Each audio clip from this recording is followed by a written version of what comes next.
My name is Haven Reynolds. I'd just spent 6 months pulling people out of 50-foot waves in the Bering Sea as a Coast Guard rescue swimmer. I dragged my sea bag off the last flight into Spokane at 11:07 p.m. on Christmas Eve, rented the only SUV left, and drove the 40 minutes through heavy snow back to Coeur d'Alene, Idaho. The porch light was on. The front door cracked open before I even killed the engine. Music, laughter, and the glow of a 10-foot Christmas tree spilled out into the freezing night. I stepped inside, still wearing my winter flight suit boots, dripping on the hardwood I'd paid for myself 8 years ago. Dad and my little sister were standing dead center under the tree, champagne flutes in hand, grinning like they'd rehearsed this moment for weeks. Dad spoke first, voice loud enough for the whole room to hear. "Welcome home, sweetheart. You're officially homeless now." Ivy raised her glass eyes, sparkling brighter than the ornaments. "Sold it last week, sis. Merry freaking Christmas." The room went dead silent. Relatives, Dad's buddies, Ivy's little influencer clique, all staring at me like I was the punchline. I let the sea bag hit the floor with a heavy thud, brushed snow off my shoulders, and smiled. "Slow. Real slow. The house you two just sold?" I said, voice calm enough to cut glass actually belongs to. I stopped right there. If you've ever been stabbed in the back by your own family on the very night that was supposed to be the warmest of the year, leave your story in the comments below. I read every single one of them, and who knows, the next story might end up being yours. The wind in Kodiak that night hit -40 with the wind chill, the kind that freezes your eyelashes together if you blink too slow. I'd just come off a 12-hour night launch, still had salt crust on my dry suit, when I finally stumbled back to the barracks, peeled off my gear, and hit FaceTime because it was the only thing that kept me human out there. Dad answered on the third ring. He was sitting on the living room couch I bought after my first deployment.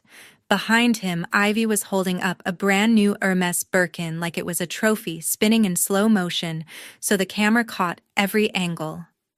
"Look what arrived today," she squealed, voice pitched exactly like every influencer unboxing video I'd ever muted. 2 nights later, she was wearing knee-high Moncler boots and a Canada Goose parka I knew cost more than my monthly BAH. Dad just sat there in the background, sipping coffee, smiling the same tired smile he used every time she asked for something big when we were kids. "She's really trying to grow her channel," he said, before I could even open my mouth. "These girls need to invest in their image, Haven. You wouldn't understand." I didn't argue. Just stared at the screen until the call ended. A couple weeks after that, I was sitting in the hangar between Evolution's boots propped on a toolbox scrolling Zillow because I liked watching the equity climb on the one thing I actually owned outright. Typed in my address out of habit. The listing loaded first result. Professional photos taken when the trees still had leaves, freshly painted front door. Pending, backup offers welcome, asking price $42,000 over what I paid with my VA loan 8 years ago. My pulse flat-lined. I zoomed in on the listing agent photo, Chase Manning, Dad's old bowling league buddy who'd been getting into real estate for the last decade. I called Dad 5 times in a row, straight to voicemail every single one. Texted Ivy. Read. No reply.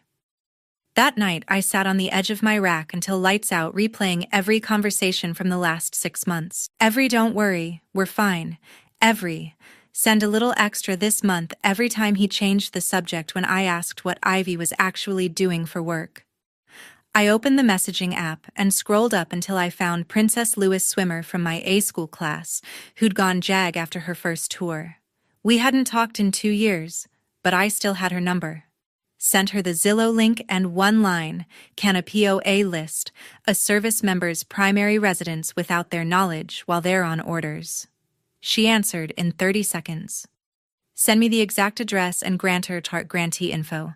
I'll pull the recorder tomorrow morning. And Haven, lock your credit. Now."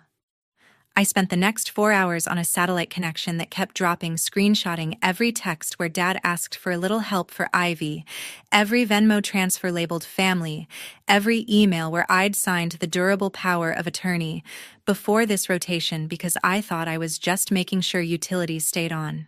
Princess sent the first PDF at 0500 my time. Public Index showed a home equity line of credit opened in my name, $140,000. Dad's signature as attorney-in-fact funds dispersed to an account ending in the same last 4 digits as Ivy's debit card. Second PDF dropped 2 hours later. Preliminary contract of sale to Alora and Rhett Caldwell. Ivy's maid of honor from high school signed 12 days ago. No lender pre-approval. No title report attached. No VA occupancy certification. Princess's final message came in all caps: they can't close, but they're moving fast because they think no one's watching. Start documenting everything. I created a new folder on my encrypted drive labeled property, dropped in every file, every screenshot, every bank alert. Set a password only I would ever remember. Then I sat on the cold floor of the barracks, head stared at the bulkhead, and felt the last thread holding me to that house snap clean in half. I was done asking nicely. Princess kept the documents coming while I stood watch on the flight deck, wind screaming across the deck so hard the helo crews had to chain the birds down. Every new file she sent landed like another punch.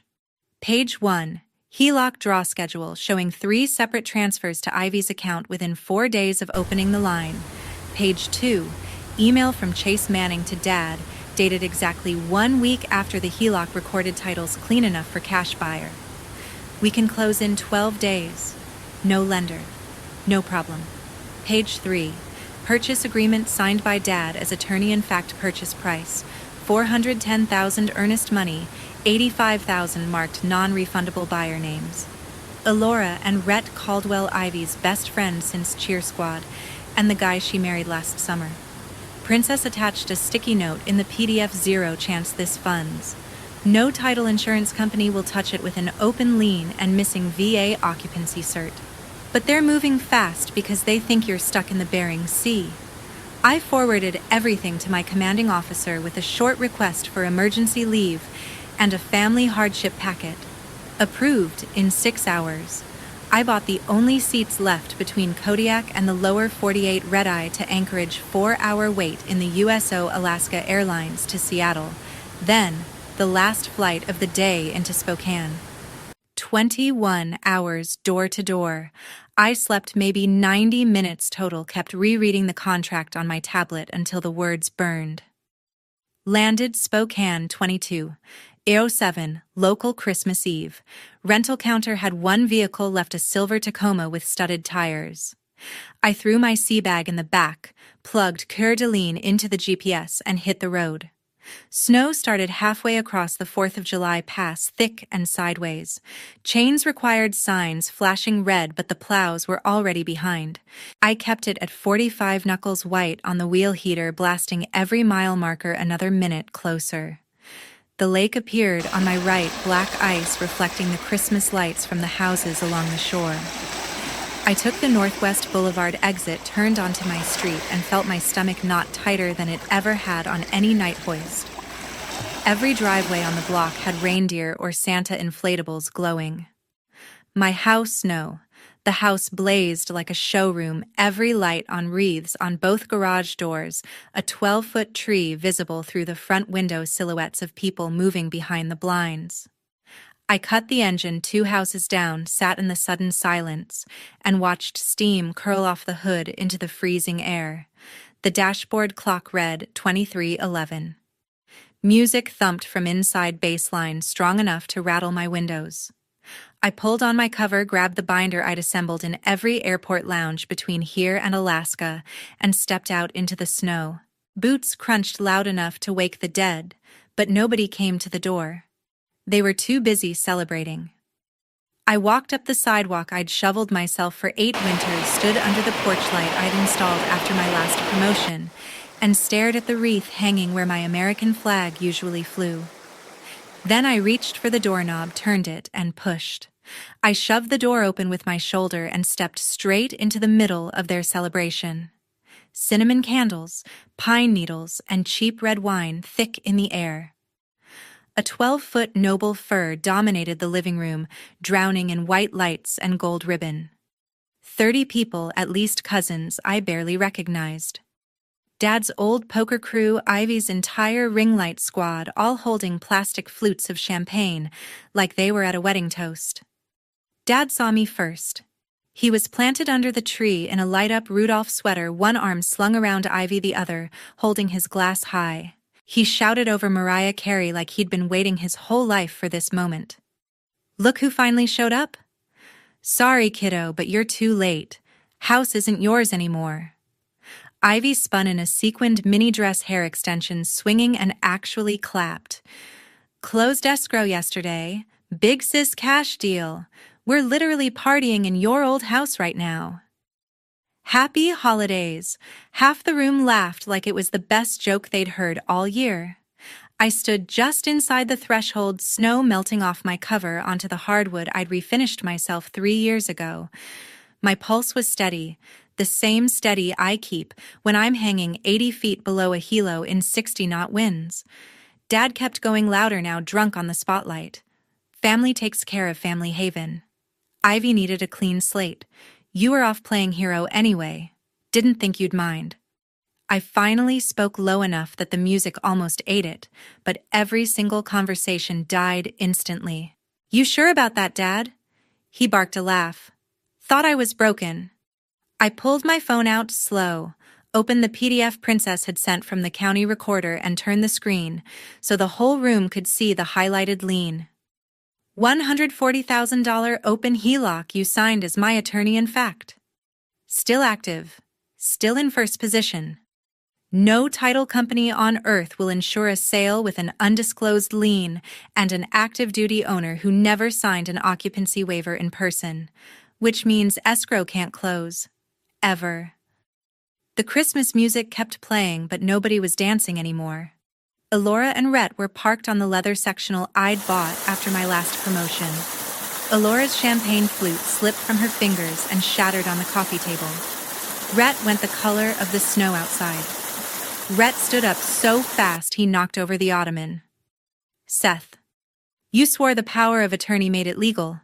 You said it was a private sale, no bank, no VA bullshit." Dad's glass followed Elora's to the floor. Red wine spread across my rug like blood. Ivy found her voice shrill and cracking. "This is insane. We already paid Chase the earnest money, $85,000 non-refundable." There it was, Chase Manning, Dad's bowling buddy turned real estate expert. I looked straight at her. Chase Manning, who got his license suspended twice for skipping title searches. That Chase, the one who wrote a contract with 0 lender approval and 0 VA compliance. Elora started sobbing into Rhett's shoulder. One of Dad's poker friends muttered "holy shit" and edged toward the hallway. I took another step inside Boots, leaving wet prints. "So let me paint the picture. You're throwing a party in a house still titled to me. The buyers just handed $85,000 to a guy who can't close, and the bank holding my HELOC is about to discover someone tried to sell their collateral without permission." Dad opened his mouth. Nothing came out. I looked at Ivy one last time. "Hope the fresh start was worth it, little sister. Because this is the last Christmas you'll ever spend under my roof." The tree lights kept blinking bright and merciless while the room stood frozen around them. I walked out of that house without looking back, got in the Jeep, and drove straight to the resort plaza to clear my head. By 9 the next morning, I was already sitting in a corner booth at Java on Sherman, the place right on the lake where the ice was starting to break up in big gray sheets. I had 3 full binders on the table, color-tabbed, highlighted, and flagged like evidence for a court-martial. Elora and Rhett came in looking like they hadn't slept since Christmas Eve. Elora's eyes were swollen. Rhett's jaw hadn't unclenched in 48 hours. They slid into the booth opposite me and just stared at the stacks of paper. I pushed the first binder toward them. Every page the county recorder has on file. Every wire transfer. Every text between Dad and Chase Manning about keeping this off the books. Every single lie. Rhett opened it with shaking hands. Elora leaned in, reading upside down, and started crying again the second she saw the earnest money wire confirmation, $85,000 non-refundable, sent December 23rd. I kept my voice flat, the same tone I use when I'm briefing a pilot on a search pattern. Idaho Statute 54-2087 says a licensee who knowingly assists in an unauthorized conveyance is personally liable. Title 55-818 says the same for anyone who breaches fiduciary duty under a power of attorney.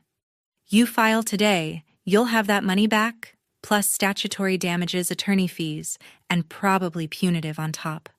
I'll sign whatever affidavit you need. I'll sit for deposition. I'll testify. All of it. Rhett looked up, eyes bloodshot. You'd really go after your own father in open court? He stopped being my father the day he decided my service made me disposable income, I said. This isn't revenge. This is cleanup.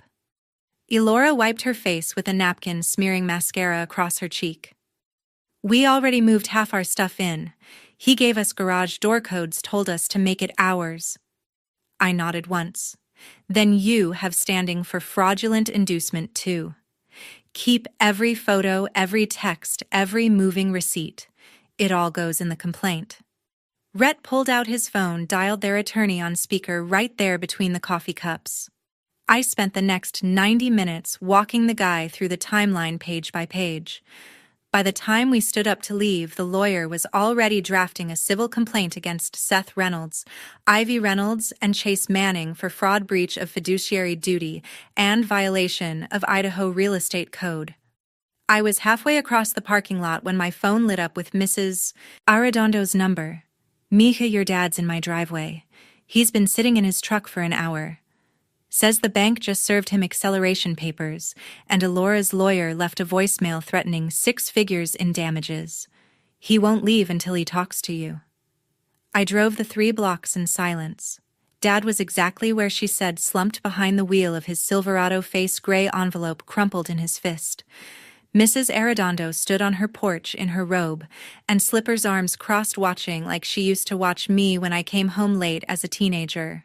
I walked up to the driver window. He rolled it down with shaking fingers. The envelope was soaked from melted snow. They're taking everything, he whispered. The rental on 3rd. The tools. Even the damn mower. I have to be out in 30 days. I didn't move. He tried to open the door, couldn't get the strength. I didn't know it would come to this. I thought we were helping Ivy. I thought you'd understand. I crouched so we were eye to eye. You thought wrong. Tears started rolling down his cheeks, freezing before they hit the collar of his flannel shirt. Please, Haven, tell them to back off. I'll sign whatever you want. I'll deed the rental to you. Anything. I stood up slowly. You don't have anything left I want. Not the rental. Not an apology. Nothing. He reached out like he was going to grab my sleeve again. I stepped back. Don't call me. Don't drive by. Don't send Mrs. Arredondo or anyone else with messages. You made your choice on Christmas Eve. Live with it. I turned, walked back to the Jeep, and pulled away, while he stayed slumped in the driveway, snow starting to pile on the windshield he no longer had the strength to clear. I handed the new owners the garage door opener on the porch and drove straight to the county courthouse to record the reconveyance. The clerk stamped the deed at 2:17 p.m. By 2:45, the bank had already attached a lease pendants to Dad's only remaining rental property on 3rd Street. 48 hours later, his attorney filed the Chapter 7 petition in the federal courthouse on Sherman Avenue. The trustees seized the rental, the 2014 Silverado, every power tool in the garage, and the John Deere riding mower he loved more than most people. The 341 meeting lasted 12 minutes.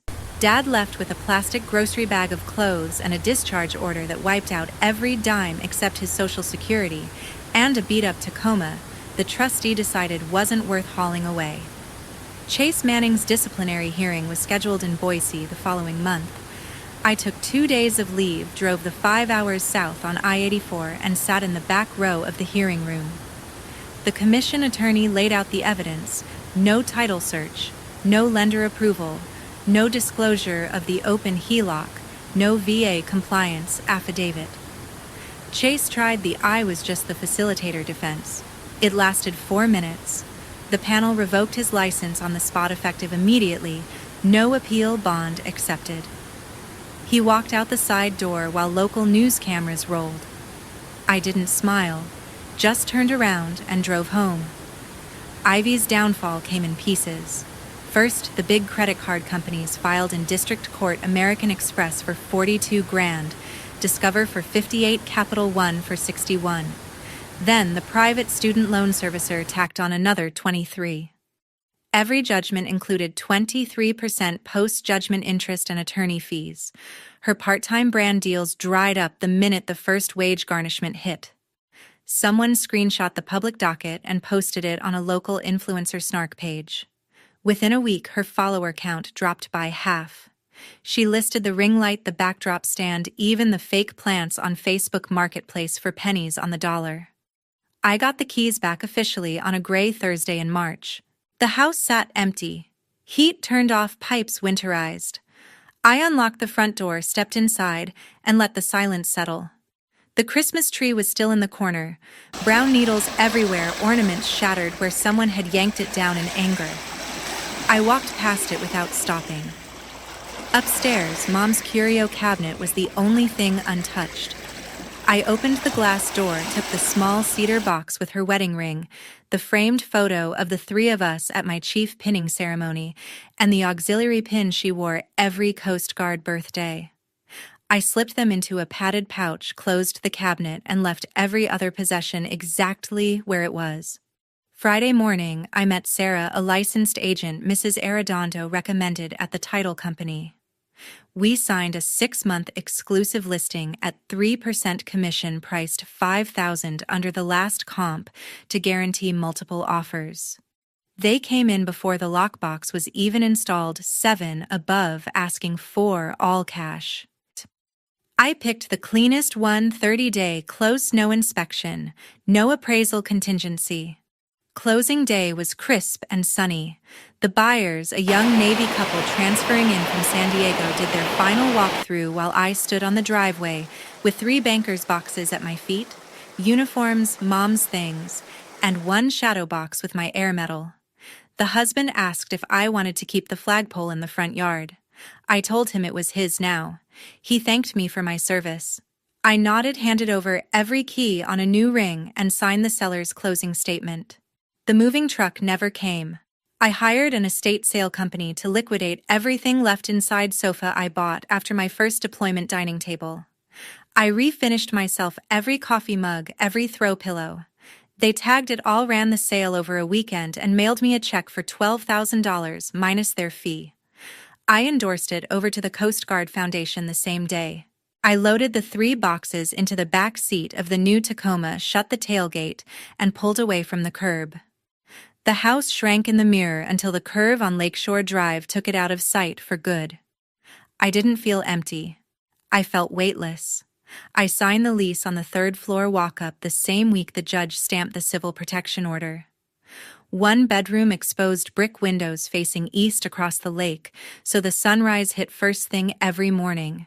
No garage, no yard, no memories baked into the drywall. Just me and the water.